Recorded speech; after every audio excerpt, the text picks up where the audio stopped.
Hello and welcome to Lovely English Stories. Thank you for stopping by. This story is written for intermediate English learners. Ready? Let's get started. B1, B2 English story with phrasal verbs. The next chapter. When Julie found out she was pregnant, she bought a small house with her husband, Rhys. She was working full-time, but would wake up early to go to the house and prepare it, ready for her brother to decorate. She loved to tear off the old wallpaper from the walls and clean up all the dusty work surfaces. It was therapeutic for her. During the renovations, Julie and her husband shopped around for discounts and offers on furniture and home decor. They managed to find discounts for almost all the items they purchased. They were incredibly good at putting ideas together, and they created a lovely plan for their new home. They mixed up their styles, and the outcome was a modern, sleek home. Julie was getting a little fed up with being pregnant. She couldn't exercise as much as she wanted, and she didn't like relying on people to help her.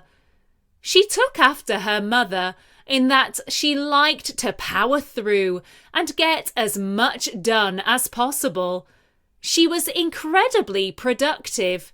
She didn't like to let people down. When Julie found out she was pregnant, it was a huge surprise. She was approaching 40 and wasn't sure if she could have children. Now she had 9 months to prepare and figure everything out.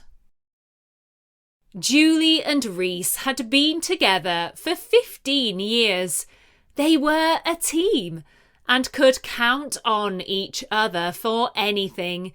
Of course, they'd had their ups and downs like any couple, but they were happy. Their favourite thing was to take off in their camper van on a Friday evening and enjoy a weekend away somewhere. They'd pack up their clothes, some basic toiletries, and enough food for 2 days. They were both determined to still do this, even with a baby. Their adventures didn't stop in the winter. They simply wrapped up, set off, and hoped it would all work out. If they got dirty or muddy, it didn't matter. It would all wash off anyway. They enjoyed their last weekend away when Julie was 32 weeks pregnant. They had to think ahead and make sure everything was properly prepared. They also put together an extra bag just in case Julie went into labour and needed to get to the hospital as soon as possible. The weekend was wonderful and relaxing, just what they both needed before their little bundle of joy was about to arrive. By Sunday evening, they were both shattered and settled down in front of the TV to watch a film. They had 1 week left in their rented accommodation before they moved into their dream home. They felt incredibly lucky. The week set off to a good start. Both Julie and Rhys were busy at work and excited to take their day off on Friday to move into their new home. They wanted to get the baby's room set up as soon as possible. They had bought everything they needed. By Thursday evening, they were beyond excited. Finally, their home was ready. On Friday morning, they woke up early, hurriedly ate their breakfast, and washed up the pots. They put on their comfortable clothes and set off on the 10-minute drive to their new abode. Julie was nervous and felt like she needed to throw up.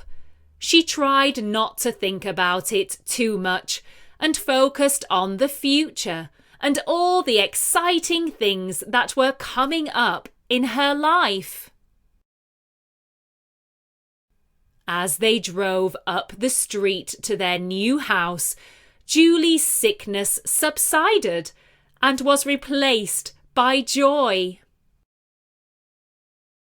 Rhys dropped Julie off at the bottom of their driveway, and he went to the shop to pick up the all-important essentials: tea, milk, and biscuits. Julie had a big bag of cleaning equipment with her. She took out all the different sprays and cloths and started to clean up the kitchen. They wanted the house to be sparkling before they moved in properly. Several cups of tea later, and the house was starting to look much better. Julie enjoyed tidying up, as she liked everything to be in its place. She had changed a lot since she was a messy teenager. The house was dirty from all the renovation work her brother had already completed on the home. He had done it up. She could always count on her brother to help her with the decorating, as he was a qualified painter. At first, she was worried that all the renovations on the house wouldn't work out, but in the end, it was all okay. Over the next week, between work and check-up appointments at the doctor's, Julie and Rhys moved into their stylish new home.